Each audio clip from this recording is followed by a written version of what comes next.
My husband told me not to touch him. Naomi Esposito got married on an ordinary Tuesday. The dress was white, the church was full, traditional vows, but there was no passionate kiss. There would be no romantic honeymoon, because the marriage wasn't about love, it was business, an alliance between the Esposito and Bianchi families. And her husband, Lucian Bianchi, powerful Don, the coldest and harshest man she knew, made it very clear, before the wedding night, when she tried to touch him, he said, "Never touch me, not here, not in public. This is business, not love." And Naomi's heart, it broke right there, before the marriage had even truly begun. Hi, my name is Lena, the owner of this channel, and today I came to thank Nicola and Jackie for their comments. And I also came to thank all the members of our channel, who are a fundamental support in the continuity of this project that I love so much. And now let me ask you a question. Can true love be born from a bet? Tell me here in the comments, and who knows, you might be the next one to appear at the beginning of the video. Chapter 1: Forced Marriage and Cruel Rules. This is only business. 3 months before I became Lucian Bianchi's wife, I was sitting in that suffocating room, listening to my father negotiate my life as if it were just another business contract. The meeting was taking place in the Bianchi family office, a place that smelled of expensive leather and power consolidated over generations, and I was there like a decorative piece that no one expected to speak. My father, Don Esposito, was at the table with the other men in the family, and on the other side was him, Lucian Bianchi, the man who would become my husband, without ever asking me if I wanted this. He was 34 years old, eyes dark as a starless night, and a posture that made anyone feel small just by being in the same room as him. Since taking over at 25, after his father's death, Lucian had become the most feared and respected Don in the entire region, and now he would be my husband. "The alliance is necessary," my father said, with that voice that allowed no discussion, the same one I'd heard since childhood, whenever he made decisions about territories, business, and apparently about me too. "It benefits both families, territories, business, protection. Everything we need is in this agreement." Lucian only tilted his head slightly, fingers interlaced on the polished mahogany table, the posture of someone accustomed to closing million-dollar deals before breakfast. "I agree," he said, and his voice was deep, controlled, cold as ice in the dead of winter. "What are the terms?" I felt my stomach turn when my father responded, as if he were delivering a shipment of merchandise and not his own daughter. "Marriage. My daughter Naomi and you. Unite the families officially." Lucian didn't even blink, showed no surprise or hesitation, nothing beyond that mask of absolute control that seemed to be part of his face. "I accept." "When?" 3 months, my father replied, satisfied with the ease of the negotiation. "Enough time to prepare everything." "Sufficient," Lucian agreed. And it was at that moment that something inside me finally found a voice, even knowing it would be useless, even knowing that no one there cared what I had to say. "Dad," I said, and my voice came out firmer than I expected, despite the tightness in my chest and the trembling hands hidden under the table. "Don't I have a say in this?" My father looked at me with that expression I knew all too well, the one that said I was being inconvenient and childish. "No, it's for the good of the family, Naomi. You understand." It wasn't a question. It was an order disguised as an explanation, and I knew that arguing would be worse than accepting in silence. So I swallowed the tears that threatened to rise, forced my voice to remain steady, and said what he wanted to hear. "I understand." It was at that moment that I felt the weight of a gaze on me, and when I raised my eyes, I found Lucian watching me for the first time for real. He was studying me with those dark and impenetrable eyes, and for a second I wondered what he saw. A beautiful woman? An obligation? A piece on the chessboard he played with mastery? He said nothing, just held my gaze longer than was comfortable, and I saw something pass through his expression, too fast for me to identify. Then he looked away, returning to the papers in front of him, and I was left there with my heart racing, and the feeling that my life had just changed forever. During the weeks that followed, there were dinners, formal and supervised dinners, where Lucian and I sat across from each other in expensive restaurants, surrounded by discreet security guards, and curious looks from other families who knew exactly what that marriage meant. They were meetings that were supposed to help us get to know each other better, but only served to show me how distant and inaccessible that man really was. "Do you like music? Art?" I tried at one of those dinners, looking for any crack in the ice armor he wore all the time. Anything that would make me believe there was a human being underneath all that calculated coldness. "I don't have time for hobbies," he replied, without even looking up from the wine he was swirling in his glass, as if the question was too irrelevant to deserve his full attention. I took a deep breath, trying again, refusing to give up so easily. "What about family? Do "Do you have siblings?" This time he looked at me, and there was something dark in that look, something that made my chest tighten even without me understanding why. "No, only child. Mother died, father too. Just me." The way he said it, so direct and devoid of emotion, made me feel an involuntary empathy I didn't want to have for him. "I'm sorry," I said, and it was true, because no one deserved to be alone in the world, not even a man who seemed made of marble. "It must be lonely." Lucian closed his expression even more, if that was possible, and his voice became even colder when he replied, "It's not. Loneliness is efficient,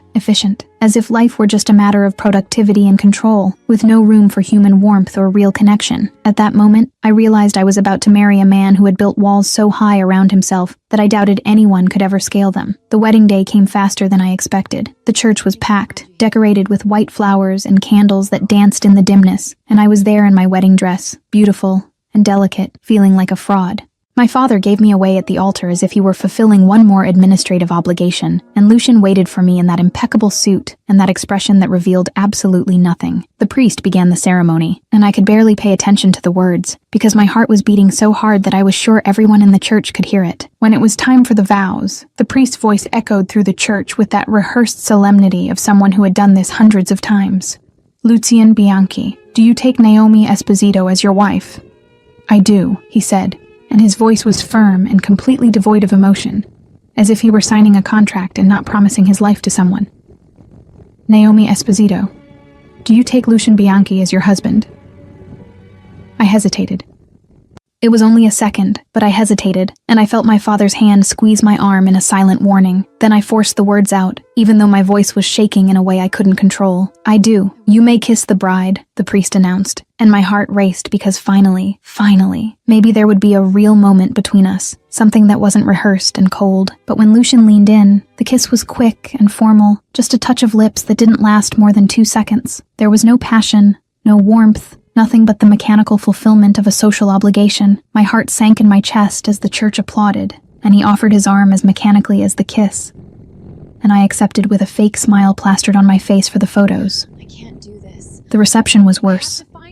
I was trying to keep up appearances, trying to be the cordial wife everyone expected to see, and in a moment of carelessness, of naturalness I didn't even think twice about, I touched Lucian's arm. It was a light touch, instinctive, the kind of thing a wife would naturally do with her husband. He pulled away. It was discreet enough that people around us didn't notice, but clear enough for me to feel the rejection burn on my skin like a slap. "Sorry," I said automatically, feeling my face heat with shame. Lucian leaned in slightly, his voice low enough that only I could hear, and every word that came out of his mouth was like a sharp blade cutting what remained of my hopes. "Don't touch me. In public. Appearances are important, but professional distance is too." I looked at him, confused and hurt, searching for some sign that he was joking or testing, but there was nothing but that relentless seriousness. "But we're married. It's weird not to touch." "You'll get used to it," he said, with a coldness that made my blood run cold. "Because I don't want anything beyond that." Tears threatened to rise, but I forced them back because I wasn't going to give him the satisfaction of seeing me break. Not there. Not in front of all those curious eyes that were already watching and judging us. Night fell, and we finally arrived at the Bianchi mansion, which would now be my home too.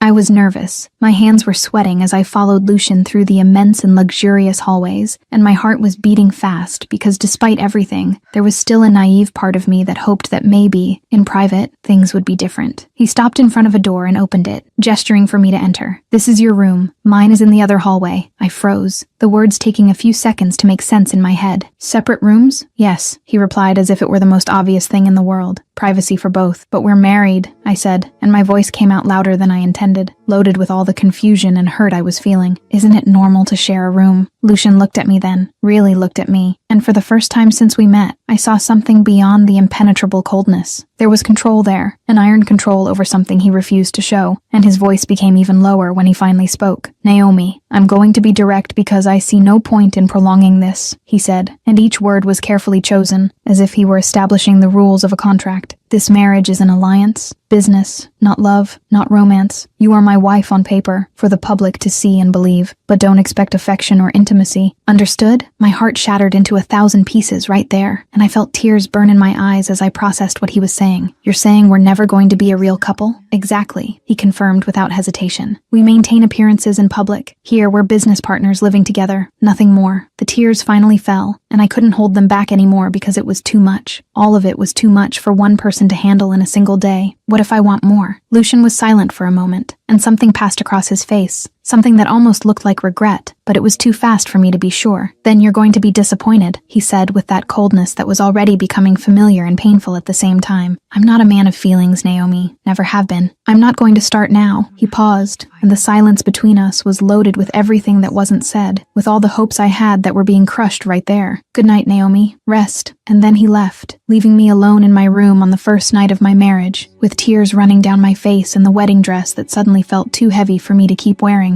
I slid to the floor, leaning my back against the closed door, and cried like I hadn't cried since childhood, because reality had finally hit me with full force. I had married a man who didn't want me, who never wanted me, who saw our marriage as nothing more than a convenient business transaction. And the worst part of it all was that there was no escape, no way to go back, because in my family, in our world, marriage was forever, no matter how much it hurt. That night, alone and rejected, I realized I would have to find a way to survive this, to build a life alongside a man made of ice who seemed determined to never melt.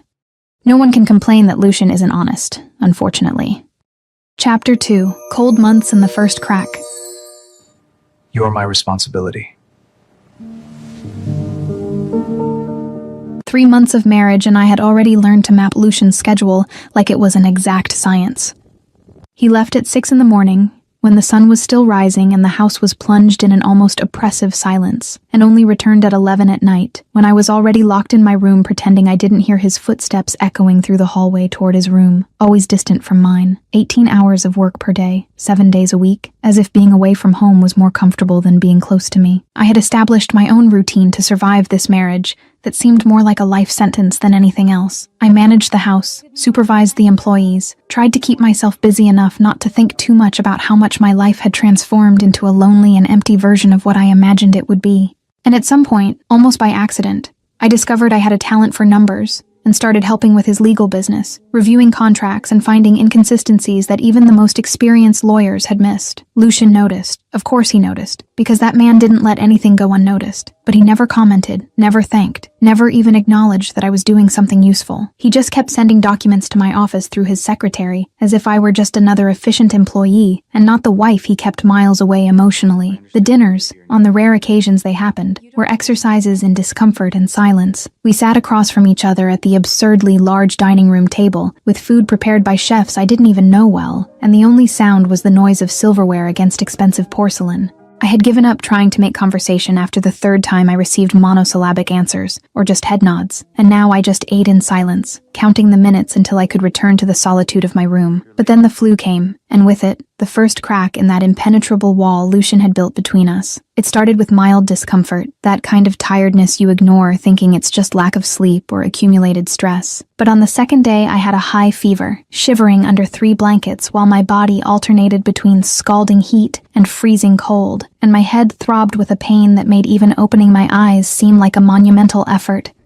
The maid, Sophia, had come to my room several times offering to call the doctor, but I refused every time because I didn't want to bother anyone, didn't want to seem weak, didn't want to be more trouble than I already was.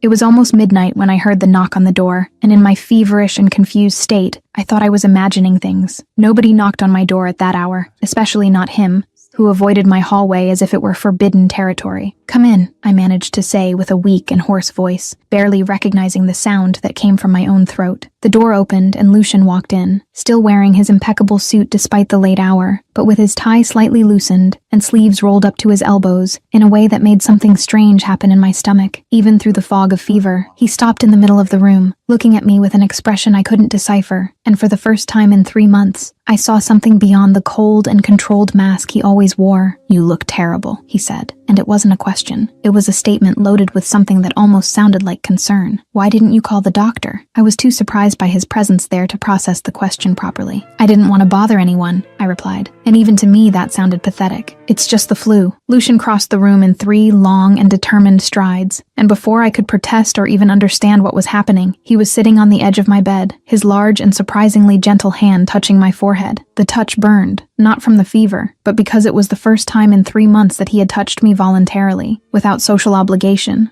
or external eyes forcing us to keep up appearances. "You're burning up," he said, and there was a tension in his voice I had never heard before. He grabbed his phone from his pocket with quick and precise movements. "I'm calling Dr. Russo now. Lucien, you don't need to." I tried to protest, but my voice was so weak that the words came out with no strength at all. He looked at me, and this time there was no coldness in those dark eyes. There was something more intense, something that made my heart race even through the fog of illness. "Yes, I do," he said, and the tone allowed no discussion. "You're my wife, my responsibility. Don't argue." There was a pause, brief but significant, after the word wife, as if he himself was surprised to have used it that way, loaded with a weight that went beyond paper and formality. But before I could think too much about it, he was already talking on the phone with the doctor, his voice returning to that commanding tone he used to close deals and give orders. Dr. Russo arrived in less than half an hour, which said a lot about the power and influence Lucien had. The doctor examined me while Lucien stood near the window, arms crossed and jaw tense, watching every movement with an attention that bordered on obsessive. The diagnosis was a bad flu, nothing serious if treated correctly, but I needed absolute rest, plenty of hydration, and medication to bring down the fever. After the doctor left, leaving a list of prescriptions and detailed instructions, I expected Lucien to leave too, returning to his room and to the safe distance he always kept. But he didn't. He stayed, and when the fever made my pajamas soaked with sweat, it was him who chose clean, dry pajamas from the drawer. It was him who helped me change with surprising gentleness and eyes carefully averted. It was him who brought fresh water and made me take the medicine even when I tried to protest, saying I could do it myself. "Why are you being kind?" I asked at some point, half delirious from the fever, the words coming out without the filter I normally kept. The question hung in the air between us, loaded with all the months of coldness and rejection. Lucien was sitting in the chair next to my bed, sleeves still rolled up and hair slightly messy,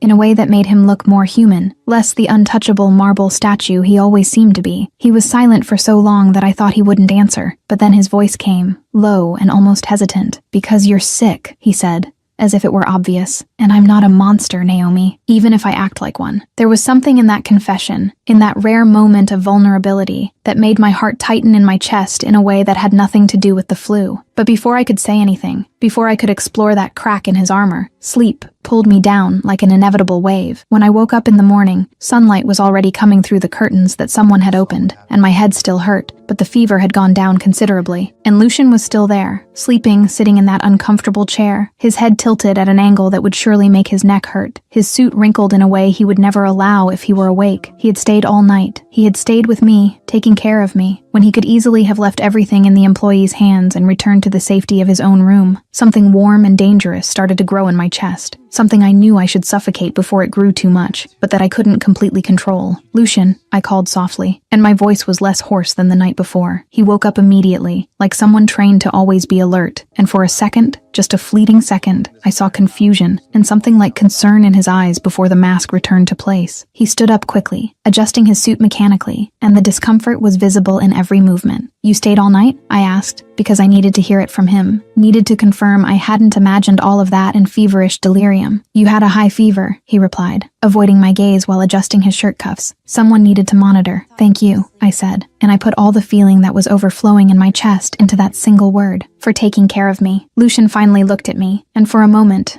just a moment, I saw something pass through those dark eyes, something that looked like internal war and unresolved conflict. But then he stood up, creating physical distance between us with the urgency of someone who was running from something dangerous. "It was nothing," he said, and his voice was already returning to that cold and controlled tone I knew so well. "You need to get better. I have to go. Work." And without waiting for a response, without giving me time to say anything else, he left the room with quick, almost urgent steps, leaving only the smell of his cologne in the air and a confused Naomi trying to understand what had just happened. In the week that followed, Lucien did something I didn't expect. He avoided me even more than before. If I thought 3 months of cold marriage had been bad, this was worse, because now I knew there was something beyond the coldness. There was a capacity for care and kindness that he hid behind those very high walls he had built around himself. He started working even later, arriving home only after midnight, when he was sure I would already be asleep. And in the rare times we crossed paths in the hallways, he just nodded briefly and went on his way as if I were a stranger. I was in the living room talking to Mabel on the phone, my best friend, and the only person who really understood how much this marriage was slowly and methodically destroying me inside. "He took care of me when I was sick, Mabel," I said, still processing that surreal night. "He was human, you know, kind and worried too. But after, he just disappeared. He's colder than ever. I don't understand. On the other end of the line, Mabel sighed in that way that meant she was going to give me a hard but necessary truth. He's scared, girl, of what he felt. Men like that, when they feel something real, they run, because feeling is scarier than any risky business or dangerous situation. But how long is he going to run? I asked, and the exhaustion in my voice was impossible to hide. 3 months already felt like an eternity, and the prospect of years, decades like this, was suffocating. Until something forces him to stop, Mabel replied with that practical wisdom of hers. And then, after a significant pause, she added, "And girl, you can't wait forever. You need to live your life. You can't stay trapped waiting for him to wake up and realize what he has in front of him." Her words echoed in my head long after we hung up the phone. She was right. I knew she was. I couldn't spend the rest of my life waiting for Lucien Bianchi to decide to let me in, waiting for him to stop running from his own feelings, waiting for crumbs of affection like that night when he took care of me had been. "You're right," I said to the silent phone. More to myself than to Mabel, who had already hung up. I need to live, even if it's alone, even if he never changes. And it was that decision, made in that moment of accumulated frustration and exhaustion, that would change everything. Because a week later, Marcel would call, and I would decide to go out, decide to laugh, decide to live my life even if my husband preferred to keep me at a distance. And Lucien, that man of ice and absolute control, would discover there was something he couldn't control, something that scared him more than any emotion he tried to repress: jealousy. Chapter 3. Marcel appears, and jealousy begins. We need to go. What? Why? No time to explain. We have to leave now. All right. A week after my conversation with Mabel, when I had almost convinced myself that I really needed to start living my life independent of Lucien and his emotional walls, my phone rang displaying a name I hadn't seen in months, and that immediately brought a genuine smile to my face. Marcel, my childhood friend, the person who knew all my embarrassing stories and all my teenage dreams, the man who had been my confidant for years before our lives went different ways. "Nay!" His excited voice exploded through the phone before I could even finish saying hello. "It's been so long. I'm in Rome. Work, you know how it is, but I finally got some free time. Can we have dinner?" His excitement was contagious, and I felt something I hadn't felt in months. Genuine enthusiasm. A real desire to go out and do something that didn't involve staying alone in that huge mansion waiting for a husband who never came. "Marcel, yes, absolutely. When?" "Tonight," he proposed without hesitation. 8 o'clock? At that Italian restaurant we used to love when we were younger? La Dolce Vita? I didn't even need to think twice. "Perfect. I'll be there for sure." After hanging up the phone, I stood there for a moment, processing the strange and wonderful feeling of having something to look forward to, something that wasn't just another lonely night reading or working on Lucien's documents. Then, for the first time in 3 months of marriage, I went up the stairs to my room with real enthusiasm, ready to get dressed for real, not out of social obligation or appearances, but because I wanted to, because I deserved a good night with a dear friend. I chose a navy blue dress that had always been my favorite, the one that had a perfect fit and made me feel beautiful and confident. I did my makeup more carefully than I had in weeks, making my eyes stand out and my lips in a soft shade of rosy nude. And when I looked in the mirror, for the first time in a long time, I saw something beyond the lonely and rejected wife I had become. I saw the Naomi from before, the woman who knew how to laugh and have fun, who had her own life, and didn't depend on anyone's validation to feel complete. When I came down the stairs, it was already past 7:30, and Sophia, the maid who had always been kinder to me, looked at me with a genuine smile and eyes that sparkled with approval. "You look beautiful, Signora Bianchi," she said, and there was something maternal about that compliment that warmed my heart. "Thank you, Sophia," I replied, picking up the small purse that matched the dress perfectly. "I'm going to dinner with a friend. I don't know what time I'll be back." She nodded, still smiling, and I walked out the front door feeling something I had forgotten was possible to feel: lightness, as if, at least for a few hours, I could just be myself, without the weight of the arranged marriage and the distant husband pressing down on my shoulders all the time. What I didn't know was that Sophia, in her innocence and established routine, would mention my outing to Lucien when he came home that night, and that simple mention would change everything. Lucien showed up at the mansion around 8:15, earlier than normal, and found Sophia organizing the dining room, even though there was no need since there would be no dinner that night. "The Signora went out," she commented casually, not knowing the effect those words would have. "For dinner, with a friend." Lucien stopped in the middle of the hallway, his work briefcase still in his hand, and his tie already loosened from the long day. "Friend?" he repeated, and there was something strange in the tone of his voice, something Sophia couldn't identify but that was there, growing. "What friend?" "I don't know the name, Signore," Sophia replied, continuing to arrange the sofa cushions without noticing the tension building in the man in front of her. But she was happy, dressed up,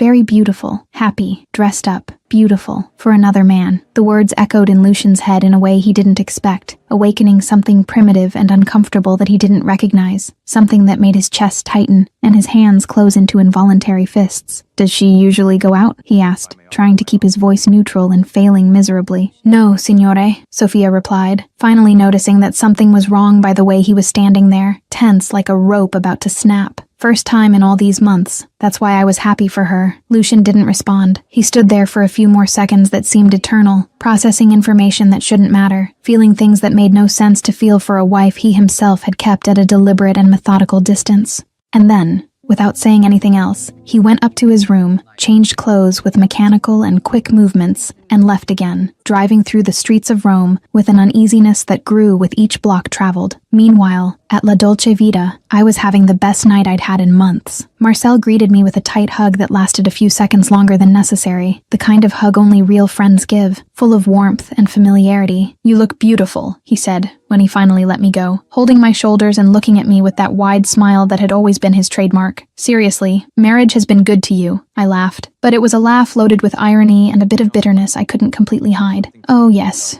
marriage. Wonderful, I said, with all the sarcasm I could muster, and Marcel, who knew me too well not to notice, immediately frowned. It's not good? He asked as we sat at the table he had reserved, a more private corner of the restaurant where we could talk without being constantly interrupted. I sighed, playing with the water glass the waiter had just filled, and decided to be honest because keeping all of that inside was slowly killing me. It's complicated, Marcel. He's cold, you know. Distant. The marriage is basically loneliness for two. I live with him, but it's like we live on different planets. Marcel extended his hand across the table and held mine, a gesture of pure comfort and true friendship, and his eyes were full of genuine empathy when he spoke. I'm sorry, Nay. You deserve so much more than that. You've always deserved to be truly loved, not just tolerated. I know, I admitted, and it was liberating to say that out loud, to acknowledge that I deserved more even when I had been forced to accept less. But it's what I have, so I'm learning to live with it. I shook my head, pushing away the dark thoughts that threatened to ruin the night. But enough about me and my depressing marriage. What about you? How are you? Work. Marcel's face lit up instantly, and he leaned forward with that contagious excitement he always had. It's great. The London office is doing very well. The cases are interesting and... He paused dramatically, his eyes shining mischievously. I'm engaged. I practically screamed with happiness, not caring about the curious looks from the other tables around us. Really? To who? Tell me everything. Luca, Marcel replied, and the name came out loaded with so much love and happiness it was impossible not to smile along. You remember him? The architect I met at that event 2 years ago? We've been together since then and he finally proposed. I'm so happy for you, I said, and it was the absolute truth, because if anyone deserved to find true love, it was Marcel, who had always been the most genuine and kind person I knew. Tell me everything. How was the proposal? When's the wedding? I need all the details. And then we spent the next hour talking animatedly about everything and nothing, laughing at old memories and making plans for his future. And I felt something I hadn't felt in so long I had almost forgotten what it was like. Simple and uncomplicated happiness. At some point, while Marcel was telling a particularly funny story about Luca trying to cook and almost burning down the apartment, I touched his arm in a gesture of pure friendship, laughing so hard my eyes were watering, and it was exactly at that moment that I felt that strange sensation of being watched, that shiver on the back of my neck that makes you look around searching for the source. When my eyes found the restaurant window, my blood ran cold, because there, outside, was Lucian, and the expression on his face was something I had never seen before, something between contained fury and an intensity that made the air around seem electrified and dangerous. Before I could fully process what was happening, he entered the restaurant with determined and controlled steps, but there was a tension in every movement that made it clear that control was hanging by a very thin thread. He crossed the room completely ignoring the curious looks and the maitres' attempts to approach him, his eyes fixed on me with an intensity that made my heart race, for reasons I didn't want to examine too closely. Lucian, I said when he reached our table, my voice coming out higher than I intended, mixing surprise and a touch of fear with something that could be excitement, but I refused to name. What are you doing here? He didn't even look at Marcel, keeping those dark and stormy eyes fixed on me as if we were the only two people in the entire restaurant. We need to go, he said, and his voice was ice cold but trembling slightly with an emotion he was clearly fighting to control. Now, but I started to protest, because this was absurd. It was invasive. It was everything I didn't expect from a man who barely spoke to me at home. Now, Naomi, he interrupted, and the tone allowed no discussion. But But there was something more beyond the order. There was a desperate urgency that made something in me respond even against my will. Marcel stood up, clearly confused and starting to get irritated with the way this stranger was treating me. "Excuse me, but who are you to come here and—" "Marcel," I interrupted him quickly, putting my hand on his arm in a reassuring gesture, even when my own heart was beating erratically. "He's my husband, Lucien." I paused, looking at Lucien with a mixture of irritation and something more complex. "Lucien, this is Marcel, my childhood friend." Friend. The word hung in the air loaded with meaning, but Lucien just clenched his jaw in a way I was beginning to recognize as a sign that he was holding back something much bigger than he wanted to admit. "Friend?" he repeated, and the skepticism was obvious in every syllable. "Naomi, Carr, now." There was something in the way he said it, in the desperate intensity behind the coldness, that made me give in even when every rational fiber of my being screamed for me to stay and finish my dinner. "Okay," I said, picking up my purse with mechanical movements. "Marcel, I'm sorry. We'll continue this conversation later, I promise. Call me." Marcel still looked confused and worried, looking from me to Lucien as if trying to decide whether he should interfere or not. "Okay? Are you sure? Call me when you get home." I just nodded, and then followed Lucien out of the restaurant, feeling everyone's eyes in the room watching us as we left. His car was parked in front, a black and luxurious sedan that matched his controlled and expensive personality perfectly, and he opened the passenger door for me with abrupt movements, before circling around and getting in on the driver's side. The silence inside the car was so dense, I could feel its weight on my shoulders, crushing and loaded with unspoken tension. Lucien drove with his hands gripping the steering wheel so tightly that his knuckles were white, jaw locked, and eyes fixed on the road ahead, as if he were fighting an internal war. I couldn't see but could feel in the electrified atmosphere around us. "What was that?" I finally exploded, because the silence was suffocating me, and anger was beginning to supplant the initial shock. "You embarrassed me. You dragged me out of the restaurant like I was a disobedient child." "Who is he?" Lucien asked, completely ignoring my accusation, his voice coming out low and dangerous. "I already told you," I replied, raising my voice because the frustration was overflowing after months of being repressed. "Childhood friend. Marcel has been my friend since we were kids." "Friend you touch," Lucien said, and there was something raw and exposed in his voice now, something that sounded dangerously close to real jealousy. "That you laugh with. Look at him like—" He stopped abruptly, as if he had realized he was revealing too much. "Like what?" I pressed him, turning in my seat to face him even though he refused to look at me. "He's my friend, and even if he wasn't, you have no right to do this. You told me, remember? This is business, not love. Those were your exact words. So you have no right to show up at my dinner and drag me out like you own me." Lucien stepped on the brake so hard, the car skidded slightly before stopping completely on the shoulder of the empty road. He turned to me, and the intensity in his gaze was something I had never seen before, something wild and desperate behind the control that was clearly unraveling. "I remember," he said, and his voice was hoarse in a way that made something in me respond involuntarily. And maybe I was wrong. The world stopped. I blinked, trying to process those words I never expected to hear coming from Lucien Bianchi's mouth. "What?" He ran his hand through his hair in a gesture of frustration that was completely out of character for the controlled persona he always maintained, and the internal struggle was visible in every line of his face. "Seeing you with him," he began, and each word seemed to be forcibly extracted, laughing, touching him, happy in a way you never are with me. He took a deep breath, as if preparing to jump off a cliff. I didn't like it, and I don't know why. My heart was beating so hard I was sure he could hear it. "Lucien," I said, and my voice came out softer than I intended, loaded with something dangerous and full of hope. "Are you jealous?" He didn't respond with words, but his jaw locked, and his eyes looked away, and that was confirmation enough. That eloquent silence that said everything he refused to admit out loud. "You have no right to be jealous," I said, and tears threatened to rise because it was all so confusing and painful and intense at the same time. "You keep me at a distance, separate rooms, never touch me. Remember that? And now, when I finally go out and have a friend, when I finally really laugh for the first time in months, you freak out." "I know," Lucien admitted, and his voice was so low I could barely hear it. "I know I have no right, but..." He finally looked at me, and there was so much raw emotion in those dark eyes that my breath failed. "I can't see you with another man, Naomi, even knowing I don't give you any reason to stay, even knowing I'm the worst kind of hypocrite. So what do you want from me?" I asked, and the tears finally fell because it was too much. All of it was too much to handle. "What do you want, Lucien? Because I can't take living in this limbo anymore where you don't want me but you also don't want anyone else to have me." The silence that followed was heavy and painful, filled only with the sound of our ragged breathing. Lucien opened his mouth as if to answer, but then closed it again, and I saw the truth there, clear as crystal. He didn't know. He didn't know what he wanted, didn't know how to name or categorize me, didn't know how to deal with what he was feeling. "Take me home," I finally said, too tired to continue this dangerous conversation that wasn't going to lead anywhere. Please. Lucian started driving again in silence, and I looked out the window trying to control the tears that continued falling silently. But something had changed that night. Something fundamental and irreversible. The walls Lucian had built so carefully around us had cracks now, and through those cracks, something dangerous and exciting was beginning to leak, and neither of us knew yet how impossible it would be to try to hold it back. Lucian is going to need to make up his mind, and he's going to need to decide fast. Chapter 4: Confrontation and Burning Tension. I can't control this.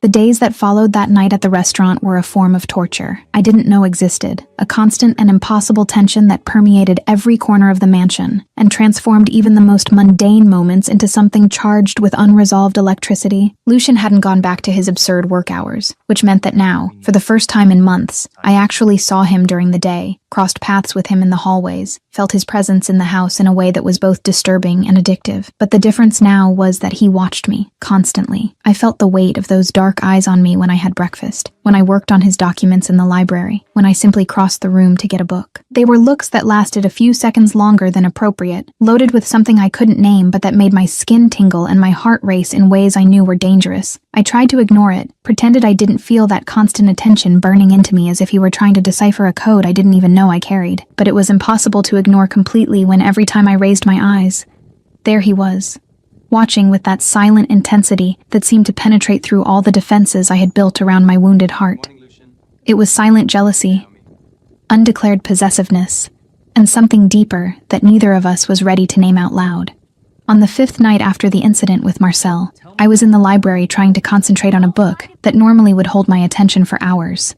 But the words danced on the page, making no sense at all, because my mind was completely occupied processing the seismic shift that was happening between me and the man who was technically my husband, but who until recently was practically an elegant and cold stranger living in the same house as me. I heard the footsteps before I saw him, that characteristic sound of expensive shoes against polished marble that I had learned to recognize instantly after months of paying attention to every sign of his presence. My heart accelerated involuntarily, a Pavlovian response I hated, and at the same time couldn't control.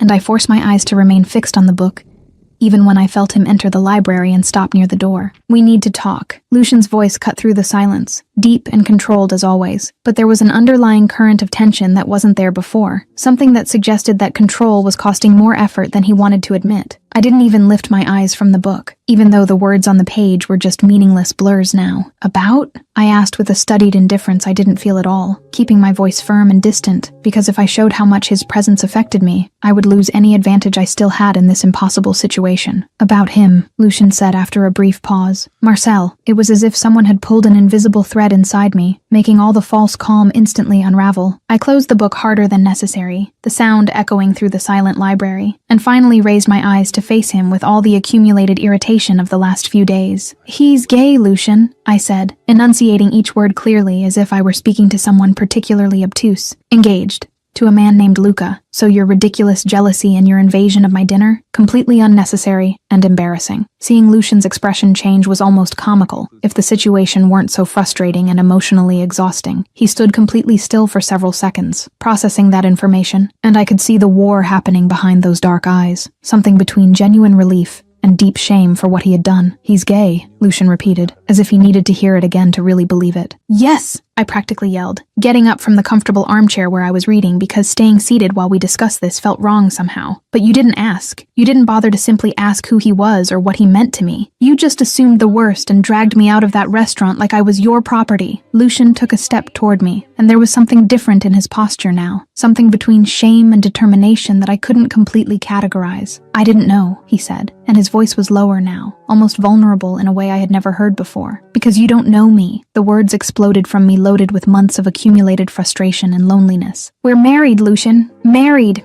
And you know nothing about me, my friends, my life, my hopes, my fears, nothing, because you never wanted to know. You keep me at this safe distance where you don't have to worry about actually seeing me as a person." I was walking toward the door now, ready to get out of there, before the tears that threatened to fall finally fell. "So, don't come with jealousy now. Not when you spent months making it clear to me that I was just an inconvenient obligation. But before I could reach the door, before I could escape to the safety of my room where I could process all of this alone, Lucian moved with a speed that surprised me, and suddenly he was in front of me, his hand wrapping around my wrist gently but absolutely firmly.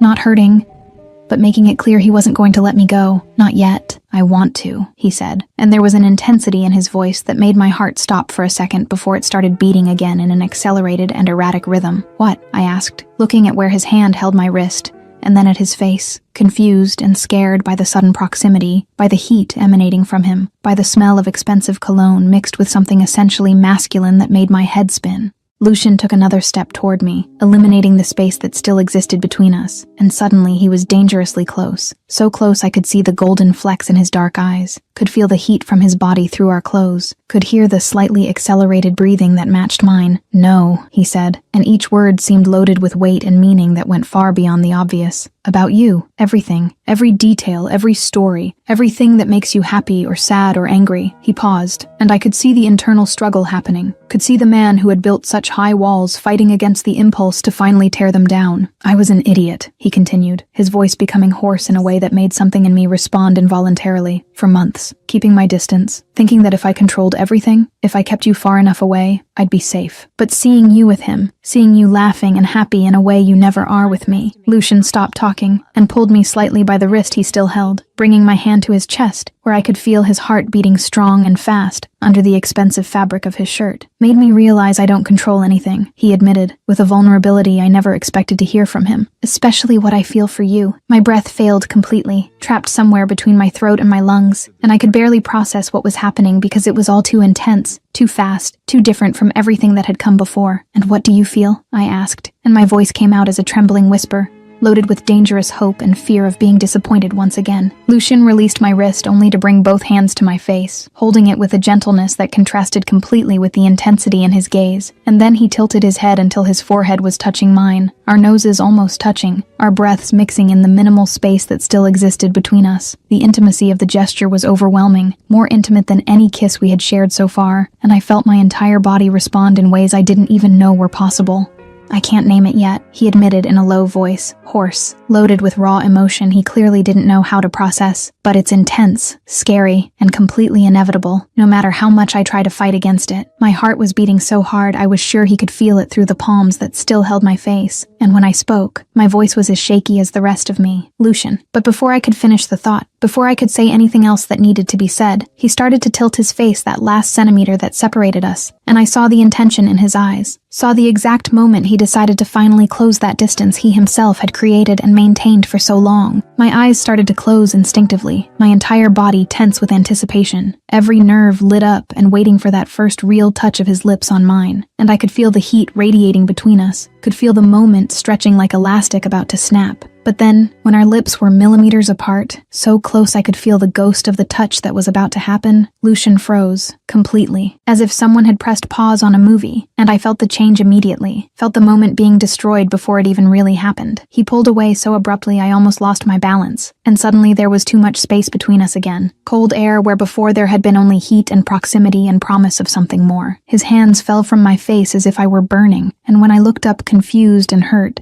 I saw genuine panic in his eyes, that kind of panic from someone who had gone too far and too fast, and now didn't know how to deal with the consequences. "Sorry," he said, and his voice was rough and broken in a way I had never heard before. I shouldn't have." He ran his hands through his hair in a gesture of total frustration, destroying the always perfect hairstyle, and then, before I could say anything, before I could process what had just happened, and what had almost happened, he turned and left the library with quick steps that bordered on desperate flight. And I stood there, alone again in the silent library, trembling from head to toe with a confused mixture of unsatisfied desire, deep frustration, and something that could be hope, but I was too afraid to name. My fingers automatically went to my lips, touching where his kiss should have landed but never did, and I felt the tears finally fall, because it was all so confusing and intense and painful. He had almost kissed me, had admitted he felt something for me, something he couldn't control or name, but that was real enough to make him cross all those months of self-imposed distance. But at the last second, when it finally seemed like those impossible walls were crumbling, he had run away again, leaving me there with my heart racing and my soul bleeding in ways I didn't know were possible. And the worst part, the part that really destroyed me, was that despite everything, despite the repeated rejection and constant pain, I still wanted that impossible man, still wanted him to come back, to finally stop running, to finally let those walls fall completely and let me in where no one else had permission to go. But as long as Lucien Bianchi remained afraid of his own feelings, as long as he continued seeing vulnerability as weakness and love as danger, I knew this was going to continue being this impossible dance between almost touching and pulling away at the last second. And I didn't know how much longer I could take it before I finally broke completely. Chapter 5. Fiorella's Flashbacks. I'm afraid to love.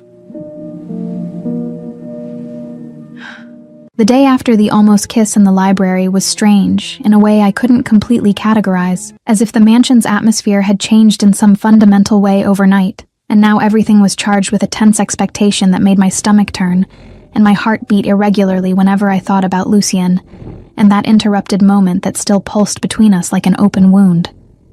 I barely saw him during the day, just quick glimpses when he crossed the hallway toward his office, or when I heard his voice on the phone speaking rapid Italian about business I didn't fully understand. But what I didn't know, what I couldn't see while I tried to keep myself busy with books and documents I couldn't really process, was that Lucien was waging his own internal war in the confines of his office, surrounded by papers that should demand his attention, but might as well be written in alien languages, for how much sense they made to him at that moment. He was sitting in the expensive leather chair behind the mahogany desk that had belonged to his father, looking at the computer without really seeing anything on the screen, because his mind was miles away, lost in memories he had spent years trying to bury so deep he would never have to deal with them again. And then, without permission, and without warning, the flashback came like a wave impossible to resist, dragging him back in time to a moment he thought he had forgotten, but that had always been there, engraved somewhere deep in his psyche, where the most important and painful things always hide. Suddenly he was 9 years old again, small and full of restless energy, running through the huge kitchen of the mansion where he grew up, while the smell of homemade tomato sauce filled the air in a way that made his stomach rumble and his heart feel warm and safe. His mother, Fiorella, was standing at the stove with a flowered apron tied around her waist, dark hair pulled back in a loose ponytail, humming an old Italian song while she stirred the sauce with a wooden spoon that had stains from decades of loving use. "Lucien," she called without even turning, because mothers always know when their children are near, always sense that specific presence only children bring. "Come taste." He ran to her with the carefree confidence of someone who hadn't yet known real loss or pain, and Fiorella crouched down to his height, offering the spoon with that smile that lit up her entire face and made her eyes shine with that kind of unconditional love only mothers can fully manifest. "What is it, Mama?" "My special sauce," she replied with evident pride, watching attentively as he tasted it, and his eyes widened with genuine pleasure. "Opinion? Perfect," Lucien declared with the brutal honesty of children who haven't yet learned to lie to spare feelings. "Like always." Fiorella laughed in that musical way that made it seem like the whole world was a good and safe place, and then pulled him into a tight hug that smelled of tomatoes and spices and maternal love. "One day you'll cook like this," she said, kissing the top of his head repeatedly, "for someone you love. You'll make this sauce for the special person who'll conquer your heart." Lucien pulled back slightly, looking at her with that innocent curiosity only children have about the mysterious future awaiting them. "I'm going to love someone?" he asked, as if that were something too strange and distant to imagine. "Like Papa loves you?" Fiorella held his face in her hands with such tenderness that even now, more than 20 years later sitting in that office, Lucien could still feel the ghost of that touch. "Yes, tesoro," she said with absolute certainty, with that maternal confidence that makes it seem like she can see the future and knows everything will be okay. "And when you love, when you find that person who makes your heart beat faster, don't be afraid. Love is strength, not weakness. Understand?" "I understand, Mama," little Lucien had replied, even without really understanding, even without having any idea that those words would one day come back to haunt him in ways he could never predict. The memory changed abruptly, as traumatic memories always do, jumping without smooth transition to the worst day of his life. That day that divided his existence into a clear before and after that would never fully reconcile. Lucien was at the hospital, still 9 but about to turn 10 in a few weeks, sitting in a hard plastic chair in the sterile hallway that smelled of disinfectant and despair, watching doctors and nurses run back and forth with expressions that said everything he was afraid to know. There had been a car accident. Simple as that. As banal and common as accidents happen every day all over the world. But this one had taken his mother from him in such a sudden and violent way that his child's brain couldn't fully process it. And now she was dying, and there was nothing money or power or connections could do to change that, because death doesn't negotiate and doesn't accept bribes. When they finally let him into the room, Lucian saw something that would break any child. His father, the powerful and always controlled Don, was openly crying while holding Fiorella's hand, tears running down his face without shame or attempt to hide because pain of that magnitude cannot be hidden or controlled. And his mother was in the hospital bed connected to machines that beeped and hummed, her face too pale, the eyes that always sparkled now dimmed, but still trying to maintain that maternal strength until the last second. "Tesoro," Fiorella called when she saw him, her voice weak and brittle, but still loaded with that unconditional love that not even death could completely erase. "Come here." Lucian approached with trembling steps, terrified in a way children shouldn't know, and Fiorella extended her free hand, the one that wasn't being crushed in his father's desperate grip. When he held that hand that was already getting cold, she pulled him closer, using the last strength that remained to say the last words he would hear from her. "Remember, Tesoro," she whispered, and each word cost a visible effort that made his heart bleed in ways he didn't know were possible. "Love is strength, not fear. Always, always choose love." She paused to breathe, the sound hoarse and painful. "Don't let fear win." And then she closed her eyes for the last time, and the machine started beeping in that shrill way that means someone is leaving, and his father completely broke down right there, sobbing in a way Lucian had never seen an adult do, and that scared him almost as much as losing his mother. And there, in that cold and sterile hospital room, something inside little Lucian broke irreparably, and he made an unconscious but fundamental decision. He would never cry again, would never again allow emotions to control him that way, because pain of that magnitude was unbearable, and he preferred to feel nothing than risk feeling that again. The years that followed transformed that childish decision into an ingrained way of life. His father, who before the accident had been loving and present despite the responsibilities of his position, became an empty shell of who he had been, a cold and distant man who functioned only to work and maintain appearances, but who had clearly died along with Fiorella that day at the hospital. And the lessons he passed on to Lucian were the complete opposite of everything Fiorella had taught during the few years they had together. "Love is weakness," his father said repeatedly, like a dark mantra that replaced his mother's lullabies. "Your mother died, and I almost died with her. You saw what love does to people, Lucian. It destroys, it ruins, it makes you vulnerable." He looked at his son with empty, dead eyes. "Never feel, Lucian. Control everything. Always. Emotions are for the weak, and we are not weak." And Lucian, still a child, and desperate for some kind of guidance in a world that had lost all color and warmth, believed. He internalized that toxic philosophy and transformed it into his identity, building walls so high around his heart that he genuinely believed he was incapable of love, believed that part of him had died along with Fiorella and would never return. Relationships became transactional, intimacy was mechanical, and without emotional involvement, and he took pride in that absolute control, in that ability to never be affected or touched by anything or anyone. Until Naomi, the flashback dissolved as abruptly as it had begun, throwing Lucian back to the present with enough force to make him gasp as if he had run a marathon. He was back in the office, his hands trembling slightly where they rested on the desk, and for the first time in more than 20 years, genuine tears were running down his face without permission or control. It was liberating and terrifying at the same time.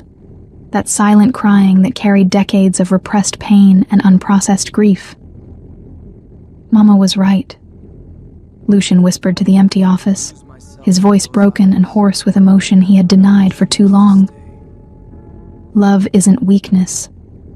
Never was. I'm the one who's afraid. Afraid to feel. Afraid to lose. Afraid of ending up like Papa, destroyed and empty if something happens to the person I love." He ran his hands over his face, wiping away tears with abrupt movements, but they kept coming, refusing to stop now that the dam had finally broken. "But Naomi," he continued talking to himself because he needed to hear it out loud, needed to admit it to the universe, even if he couldn't yet admit it to her. "She makes me want to risk it, makes me want to try, even knowing it might hurt, that I might lose, that it's a huge risk, and that terrifies me more than anything I've ever faced." The decision formed there, in that moment of raw vulnerability and brutal honesty with himself. He couldn't keep living in fear, couldn't keep keeping Naomi at a distance because he was terrified of what feeling for her meant. His mother had said to choose love instead of fear, and although it had taken more than 2 decades, he was finally ready to try to honor that last request of hers. When night fell, and the mansion became quiet, except for the normal sounds of a large house breathing and settling, Lucian found himself standing in front of Naomi's bedroom door for the second time since they got married, but this time with completely different intention. His hand trembled slightly when he raised it to knock, and for a second he almost gave up. almost ran back to the safety of his own room where he didn't have to be vulnerable or honest or real. But then he thought of Fiorella, of how sad she would have been seeing what he had become, and found the courage to finally knock 3 times on the dark wooden door. "Come in," Naomi's voice came from inside after a few seconds, and there was surprise in that tone because nobody knocked on her door at that hour, especially not him. Lucian opened the door slowly and entered, closing it behind him with a soft click that seemed final and irreversible somehow. Naomi was sitting on the bed with a book in her lap, wearing simple but pretty pajamas, hair loose around her shoulders. And when she saw him standing there uncomfortably close to the door, her eyes widened with a mixture of surprise and something that could be hope, but that she was clearly trying to repress. "Lucian?" she said, marking the page of the book and putting it aside, full attention on him now. "It's almost midnight." "What?" "I know," he interrupted her before losing the courage he had gathered with so much effort. "Sorry to show up like this, but I need to talk to you. Can I come in? Really come in, I mean. Sit down?" Naomi hesitated for just a second, and he saw the exact moment she decided to give him another chance, decided to hear what he had to say even after all the times he had run away, and hurt, and rejected. "Okay," she finally said, moving to make room on the edge of the bed. "Come in." Lucian crossed the room with steps that seemed harder than walking a few meters should be, and then sat on the edge of her bed, keeping a respectful distance, but for the first time really being there, really sharing that space that had been forbidden territory since the wedding. His hands were visibly trembling now, and he interlaced them in his lap, trying to control that obvious sign of nervousness. "I need to tell you something," he began, forcing the words out, even when every instinct screamed for him to run back behind those safe walls, about why I am this way, cold, distant, why I'm so afraid to feel anything real. Naomi said nothing, just watched him with those expressive brown eyes, waiting patiently for him to continue in his own time. And that patience, that willingness to listen even after everything, made something in his chest tighten painfully. "My mother, Fiorella," Lucian continued, and just speaking her name out loud after so many years making a point of never mentioning it, made the tears threaten to return. "She was everything I'm not. Loving, warm, full of life and warmth and joy. She sang while she cooked, laughed easily, hugged too tight and kissed constantly. She was the sun of our family, you know? And she always said love was strength, not weakness. That when I found someone to love, I shouldn't be afraid." He paused, breathing deeply because the next part was the hardest, the one he had never told anyone because talking about it made it too real, too painful. "She died when I was 10, car accident, sudden, violent, and I was there at the hospital when she died. Saw my father completely destroy himself, saw a strong and powerful man crumble because he had lost the love of his life." Naomi's tears started falling silently, but she said nothing, just kept listening while she gripped her own hands tightly, as if she needed to hold herself to keep from reaching for him.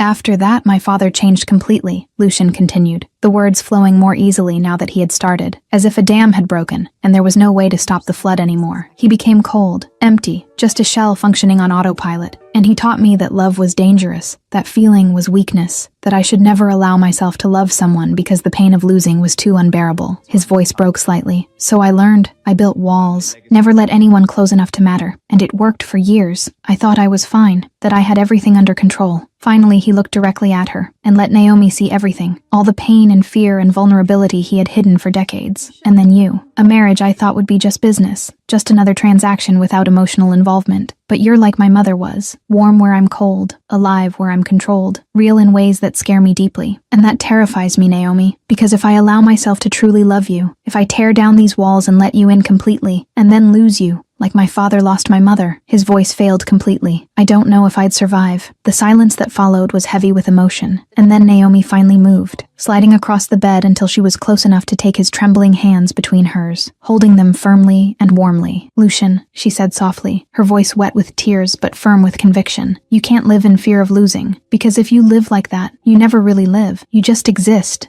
Just function, but you don't truly live." She squeezed his hands, forcing him to really listen, really absorb what she was saying. "And I understand the fear. I understand why you built these walls. But I want to live, Lucian. I want to truly live. And I want to live with you. Not just exist in the same house as you. But for that, I need you to try. You don't have to be perfect. You don't have to have all the answers or never be afraid. You just have to try. Try to be open. Try to be vulnerable. Try to let me in." Lucian looked at where their hands were intertwined, and for the first time realized he hadn't pulled away, hadn't created distance, was allowing that touch and that closeness without running. I don't know how, he admitted with brutal honesty. To be open, to be vulnerable. It's been so long since I felt this that I don't even know where to start. Learn, Naomi said, with that gentle strength that was essentially hers. With me, slowly, one day at a time. And Lucian? She waited until he looked in her eyes. You can touch me, always, anytime. I want you to touch me. Don't be afraid of me. Never be afraid of me. Something in him broke completely with those words, with that permission and acceptance and unspoken love that was there in every syllable, and before he could think, or rationalize, or build defenses again, Lucian pulled her into a desperate and tight hug, burying his face in her neck while finally allowing those walls to crumble at least a little. Naomi reciprocated immediately, her arms around him with equal strength, and he felt her tears wetting his shirt, but it didn't matter because his own tears were falling silently as he allowed himself that moment of complete vulnerability. Sorry, he whispered against her hair, his voice broken and hoarse, for all those cold months, for hurting you repeatedly, for being so afraid that I rejected you when all you did was try. I forgive you, Naomi replied without hesitation, her hands stroking his back in slow and comforting circles. If you promise you'll try, really try. I promise, Lucian said, and each word was a sacred oath he intended to keep. I'll try. And Naomi, I think I love you. I'm not sure yet. I don't know how this works or how to name what I feel, but it's something strong and scary and completely out of my control, and I want to explore this with you, if you'll let me. Naomi pulled back just enough to look at his face, and the smile that crossed her tear-wet face was the most beautiful thing he had ever seen. It's a start, she said, her voice full of genuine hope. A good start, and there, embracing on her bed in a comfortable silence neither of them wanted to break, something fundamental changed between them. The walls were still there, but there were cracks now, openings where light and warmth could pass through, and for the first time since Fiorella died, Lucian allowed himself to believe that maybe, just maybe, his mother had been right all along. Love was strength, and he was finally ready to be strong. For someone who started the story saying he had no feelings, Lucian declares himself pretty well. Chapter 6. Cute Moments and Possessive Jealousy. You're mine tonight.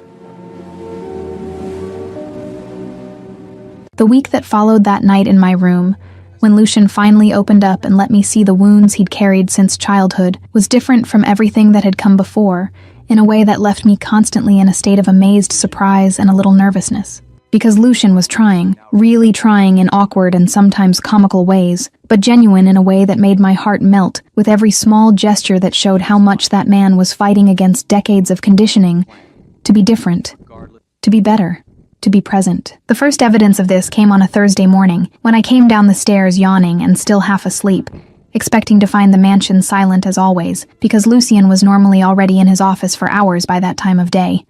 But when I got near the kitchen, the strange smell of something burning made me stop at the door with my eyes wide in absolute shock at the scene unfolding in front of me.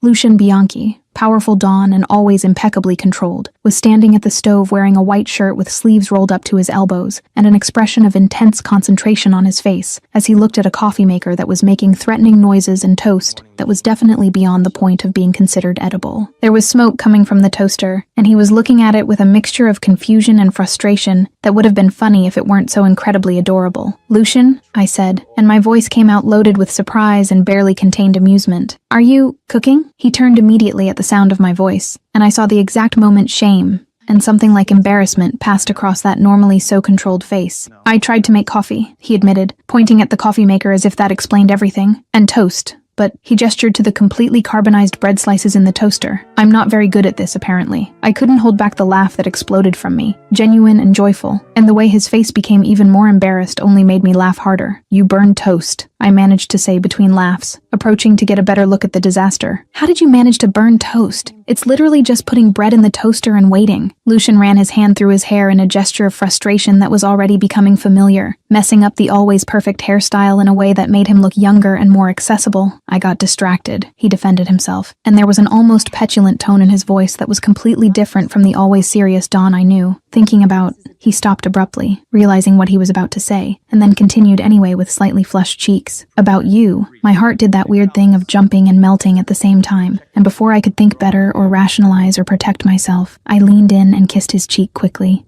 A soft and quick touch, but loaded with all the affection that was growing inside me, in ways I could no longer deny or control. That was the cutest breakfast attempt I've ever seen, I said softly, still close enough to feel the heat radiating from him. Lucian froze completely, as still as a statue, and I realized with a shock of tenderness that this had been the first kiss I gave him voluntarily, the first time I initiated physical contact, without it being in response to something he had done first. And by the expression on his face, that simple kiss on the cheek had affected him more than anything more elaborate could have. "Come on," I said, taking his hand and pulling him gently away from the stove before he could cause more damage. "I'll make the coffee. You watch and learn, because if we're going to depend on your culinary skills, we'll die of starvation or food poisoning." The laugh that came from him was rare and beautiful, that deep and genuine sound I had heard maybe 3 times in all the months we'd been married, and hearing it again made something in me calm down and warm up at the same time. "Okay," he agreed, the smile still playing on his lips in a way that completely transformed his face. "I'll learn." And then we spent the next hour in the kitchen, me teaching the most basic things about how to make coffee without exploding the coffee maker, and how to toast bread without turning it into charcoal, and him trying to follow instructions with a comical seriousness that made it seem like he was learning complex military tactics instead of simple household tasks. When he inevitably messed something up, I would laugh and he would smile with that embarrassed but happy expression, and there was a lightness between us that I had never experienced before, an ease that made everything seem possible. The second big change came a few days later, when Lucian mentioned casually during dinner, as if it weren't something monumental, that we had been invited to an important charity gala, and he would like me to accompany him. It wasn't presented as an order or obligation, but as a genuine request, and the difference was so significant.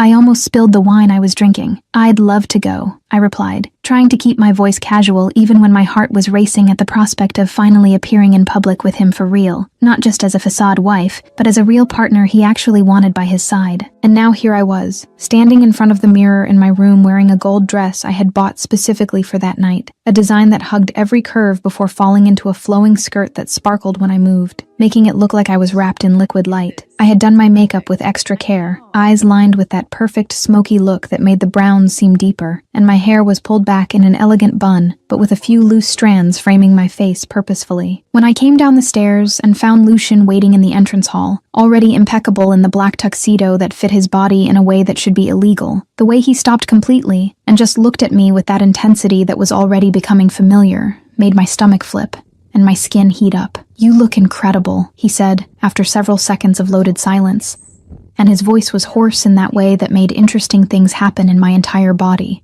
I smiled, feeling my cheeks heat with the sincere compliment, and the novelty of it, of being seen and appreciated by my own husband, was still surreal enough to leave me a little dizzy. "Thank you. You look very handsome too." I paused, gathering courage for the next part. "May I?" I extended my hand in a clear offer, giving him the option to accept or refuse. Lucian looked at my extended hand for a second that seemed to stretch, and then something passed across his face, something between determination and relief, and he took my hand with firmness and warmth. "Always," he said, and there was weight in that single word. "You always can. Touch whenever you want. Wherever you want. I'll never push you away again." And then we left the mansion holding hands, and when we got in the car, and then into the gala packed with powerful and influential people, we were still holding hands, and I could feel the curious and surprised looks, because everyone knew our marriage had been a cold arrangement, and everyone expected to see professional distance, not this obvious intimacy that was radiating from us now. The night was going surprisingly well, with Lucian introducing me to associates and business partners with his hand possessively on my waist, including me in conversations instead of treating me like a decorative accessory, when one of his associates, a middle-aged man with eyes that lingered too long on my dress's neckline, approached with a smile that instantly made me uncomfortable. "Lucian," the man said with false cordiality, "your wife is absolutely radiant tonight. You're a lucky man." I felt Lucian's arm around my waist tighten slightly, pulling me almost imperceptibly closer against his side, and when I looked at his face, I saw that locked jaw I already recognized as a sign that something had awakened his possessive instincts. "Yes," Lucian replied, and his voice was ice cold but vibrating with barely contained emotion. "My wife. Mine." The emphasis on the word was impossible to miss, a clear territorial marking that made something in me heat up in ways it probably shouldn't, but that I couldn't help, because there was something primitively satisfying about being claimed that way by a man who had spent months keeping me at a distance. The associate, apparently oblivious or simply too stupid to read the room, continued. "I was wondering if I could ask for a dance later. With your permission, of course." The temperature around me seemed to drop several degrees, and I felt Lucian tense in a way that bordered on dangerous. "No," he said with a brutal simplicity that left no room for negotiation. The associate blinked, clearly surprised by the direct refusal. "Excuse me? She doesn't dance," Lucian elaborated, and each word was covered in sharp ice. "With others, only with me." "Problem?" The man visibly backed away, finally realizing he had stepped on very clearly marked territory. No problem." And then he basically fled, disappearing into the crowd with hurried steps. I turned to look at Lucian, trying to decide if I should be irritated by the possessiveness or secretly flattered, and ended up going with honesty. "You were very possessive just now,"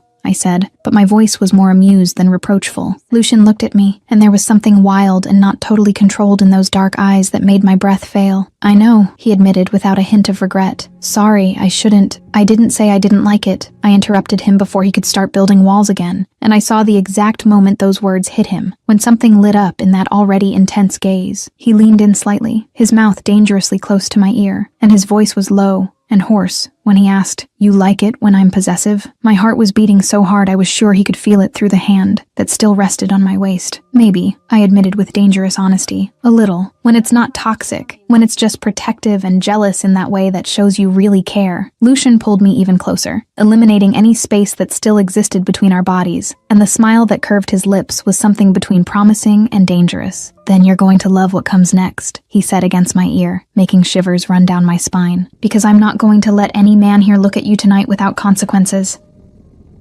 My breathing was completely irregular now, and when I managed to make my voice work again, it came out shaky and curious.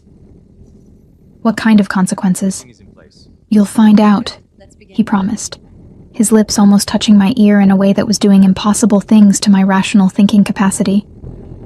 "Later, when I take you home, and finally break the last distance that still exists between us." Before I could fully process that loaded promise, before I could ask exactly what he meant by breaking the last distance, the music changed to something slow and romantic, and Lucian extended his hand with that natural elegance of his. "Dance with me?" I put my hand in his without hesitation, and he guided me to the dance floor where other couples were already moving in slow circles. When he pulled me close, one hand on my waist and the other holding my hand, we were pressed together in a way that left absolutely no space between our bodies, and the intimacy of it was stunning. "You've never danced with me before," I said softly, as we moved together with surprising synchronicity, as if we had practiced this 1,000 times when in reality it was the first. "Because I was afraid," Lucian admitted with that raw honesty that was still new, but that I was beginning to deeply appreciate, "of touching you and not being able to stop." "And now?" I asked, looking directly into those dark eyes that were fixed on me with an intensity that made the rest of the room disappear. "Now I don't stop," he replied,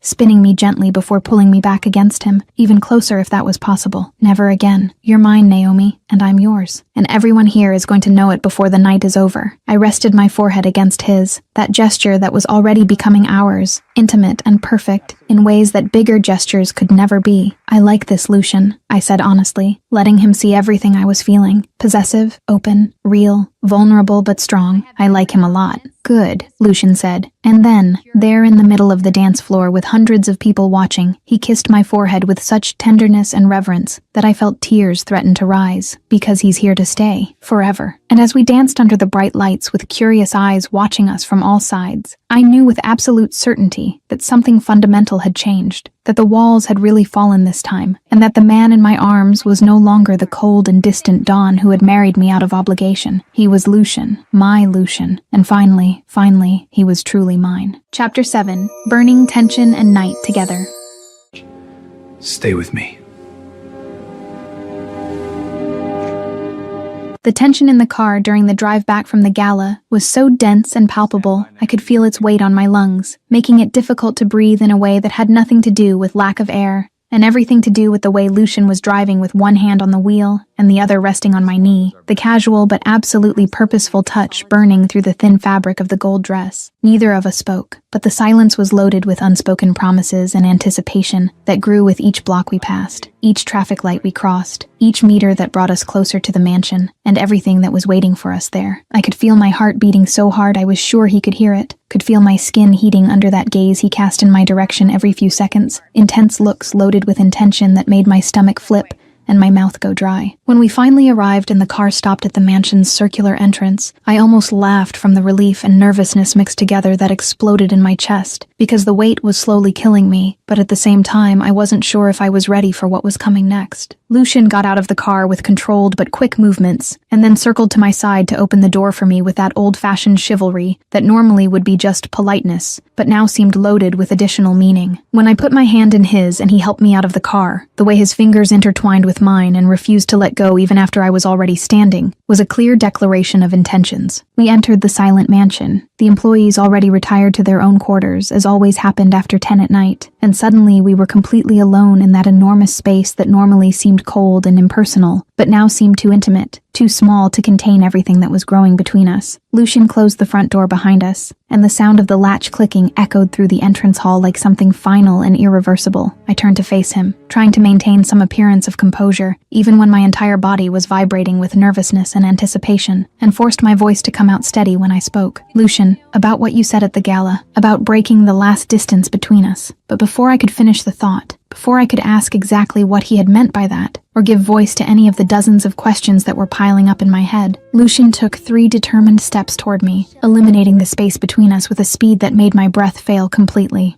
And then he was there, dangerously close. So close I could feel the heat radiating from him in waves that made my skin tingle. And suddenly my back was against the hall wall, and he was in front of me with his hands braced on the wall on either side of my head, surrounding me completely without ever really touching me. It wasn't threatening. Nothing about his posture suggested danger or intimidation, but it was intense in a way that made my entire body respond involuntarily, made my heart race, and my breathing become irregular, and my skin heat up as if it were catching fire from the inside out. Lucian looked at me with that intensity that was already becoming familiar but never failed to deeply affect me, and when he lifted one hand from the wall to touch my face with fingers that trembled slightly, I felt that touch echo through my entire body. "I meant," he began, and his voice was hoarse and low in a way that made interesting things happen in my stomach, "that I can't take it anymore. Separate rooms, physical distance, pretending I don't desperately want you, that I don't think about you constantly, that I don't wake up in the middle of the night wishing you were in my arms instead of locked in your room on the other side of the mansion." My breathing was completely irregular now, coming out in small gasps I couldn't control, and when I managed to make my voice work, it came out as a trembling whisper. "Then don't pretend. Not anymore." Something lit up in his eyes, something wild and intense that made all the air around us seem electrified, and then he finally closed that last centimeter of distance and kissed me. It was completely different from that mechanical and cold kiss at the wedding, completely different from anything that had come before, because this was real and deep and burning in ways that made my head spin and my knees go weak. His lips moved against mine with an urgency that bordered on desperation, as if he had spent months dying of thirst, and I was the first drop of water he found. I responded with the same intensity, pouring months of frustration and repressed desire and unspoken love into that kiss that seemed to consume everything around us. And my hands automatically went to his hair, messing up that always perfect hairstyle as I pulled him closer as if there was no such thing as close enough.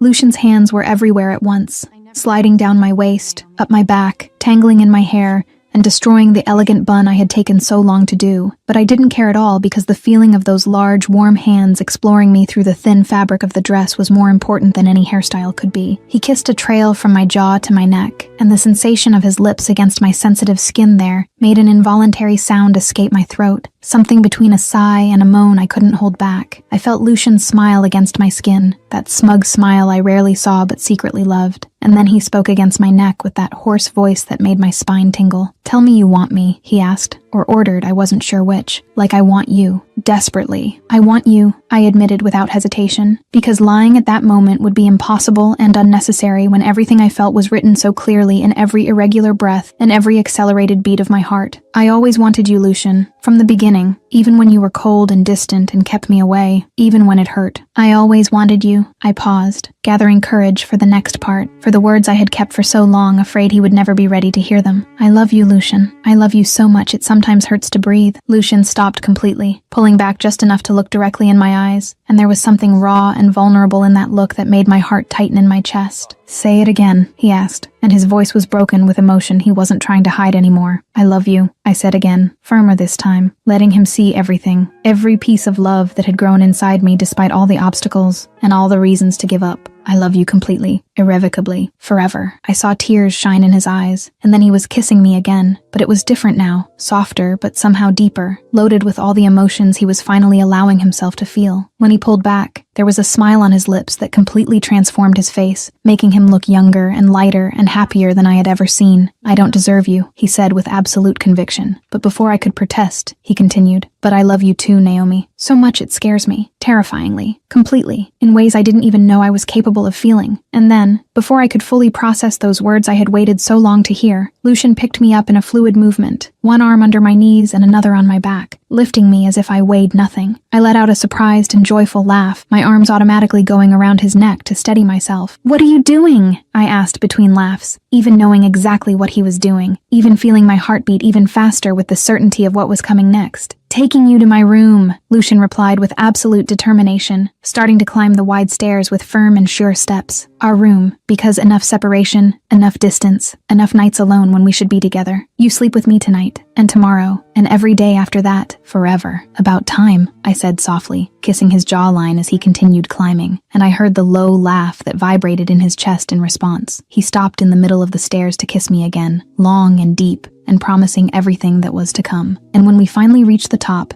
and he carried me down the hallway toward his room that I had never entered, my heart was so full, it seemed about to explode. Lucian pushed the bedroom door open with his foot, entered, and then set me down slowly, letting me slide down his body in a way that made us both gasp with the friction and proximity. The last thing I saw before he kissed me again and the door closed behind us, blocking out the rest of the world and leaving only the two of us in that intimate and private space, was the smile on his face, that genuine and completely happy smile that was worth every second of waiting and every moment of pain that had preceded that perfect moment. And then, there was no more thinking, just sensation and connection and love finally fully manifested. The morning light was filtering through the curtains when I woke up, creating golden patterns that danced on the walls of Lucian's room, our room now, and the first thing I registered was the solid and comforting warmth of his body around me. I was lying on my back with my head on his chest, listening to the firm and steady beat of the heart that now belonged to me as much as mine belonged to him, and his arm was around my waist, holding me close, as if even sleeping he needed to maintain that physical connection. When I moved slightly, feeling muscles protest in ways that made me blush, remembering exactly why they were sore, I realized Lucian was already awake, his fingers tracing lazy patterns on my back through the thin fabric of his shirt that I had put on at some point during the night. I raised my eyes and found that dark gaze already fixed on me, and there was something so soft and affectionate in that expression that it made my heart melt completely. "Good morning, Mia Moli," he said softly, his voice still hoarse from sleep, but loaded with so much affection it was impossible not to smile. "My wife." The words in Italian were infinitely more beautiful and meaningful than in Portuguese. "Good morning," I replied, snuggling closer and sighing contentedly when his arms tightened around me. "You're different." "Different how?" he asked, genuine curiosity coloring his tone. "Light," I said, searching for the right word to describe the change I could see so clearly. "Like an enormous weight has been lifted from your shoulders. You look happy, really happy." Lucian was silent for a few moments, those fingers still tracing patterns on my skin in a distracted and comforting way. And when he spoke, his voice was loaded with emotion. "Because I am. For the first time in years, since my mother died, I feel complete, whole. Like a part of me that was missing has finally returned to its place." I pulled back just enough to look at his face, seeing tears shine slightly in the dark eyes. "Your mother, Fiorella," I said softly, bringing a hand to his face to trace his jawline tenderly. "What do you think she would say if she saw you now?" The laugh that escaped him was wet with unhidden emotion, and he blinked a few times to control the tears that threatened to fall. "She would say, 'See, Tesoro, I told you. Love is strength, not weakness.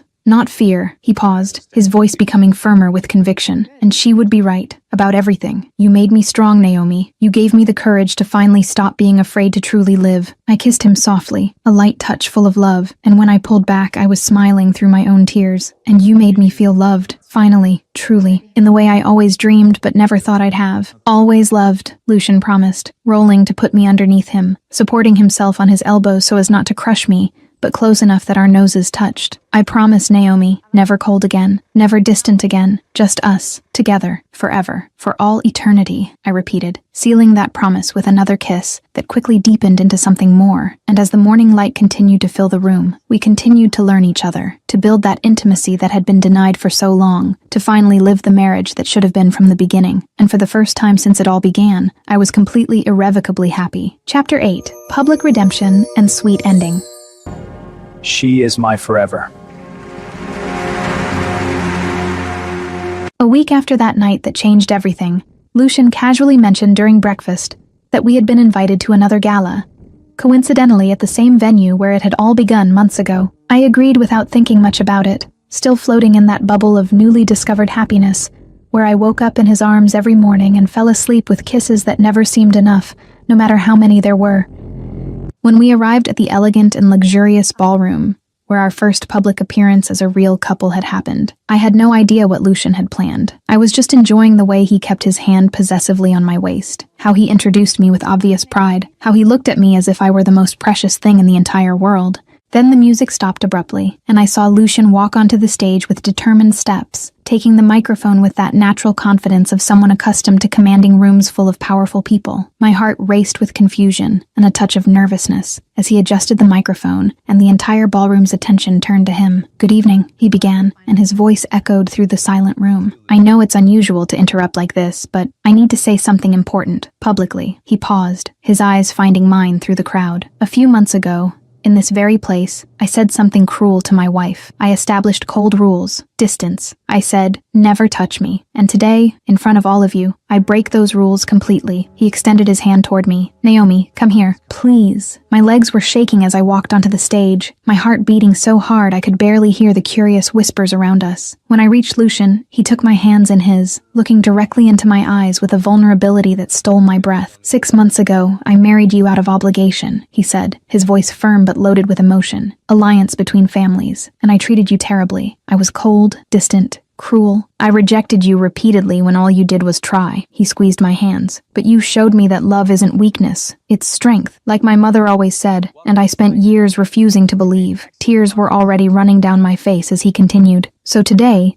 in front of everyone, I say, touch me, always. In public, in private, always. Because you're not just my wife on paper. You're my love, my life, my reason to finally stop being afraid to truly live." His voice broke slightly. "Will you forgive me for all those wasted months, and let me make up for it for the rest of our lives? Only if you promise never to run away from us again," I managed to say through the tears. "I promise," he said, and then he kissed me right there, long and deep, and completely public, while the entire ballroom applauded, and I heard Mabel's familiar voice shouting, "Finally," from somewhere in the crowd. Months later, I was in the mansion's kitchen preparing Fiorella's special sauce, following the yellowed and stained recipe that Lucian had kept for years like a precious treasure. I felt strong arms wrap around me from behind, and I smiled when Lucian kissed my neck softly. "What are you doing?" he asked, resting his chin on my shoulder. "Your mother's sauce," I replied, turning slightly to see him. "You gave me the recipe, remember?" I saw emotion shine in his eyes. "She would have loved you," he said softly. "Would have loved everything about you." "I would have loved her too," I said, taking a deep breath before releasing the news I'd been holding all day. "And Lucian, we're going to need an extra room in 8 months. It took a few seconds to process, and then his eyes widened. "You're pregnant?" When I nodded, he spun me around in his arms with a joy so pure it made my heart overflow. "Best surprise," he said, kissing me repeatedly. "You made me the happiest man, husband,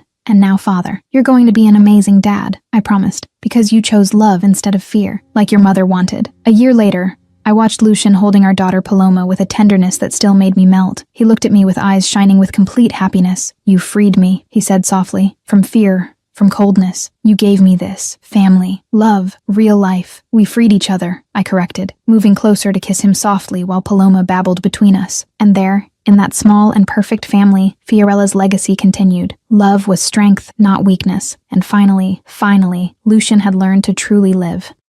Final reflection. The deepest lesson I felt writing this story is that love isn't weakness, it's courage. Lucian spent more than 20 years building emotional walls, believing that protecting himself from feelings would make him strong.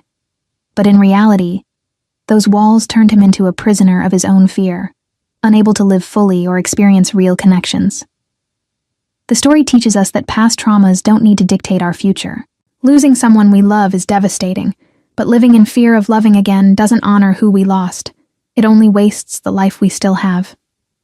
Fiorella said love is strength, and she was right. Lucian only found true strength when he finally had the courage to be vulnerable. Naomi shows us that loving persistence has healthy limits. She didn't give up completely, but she also established that she deserved to be truly loved, not just tolerated. She lived her life, maintained her dignity, and that was crucial. Vulnerability is the most courageous act that exists.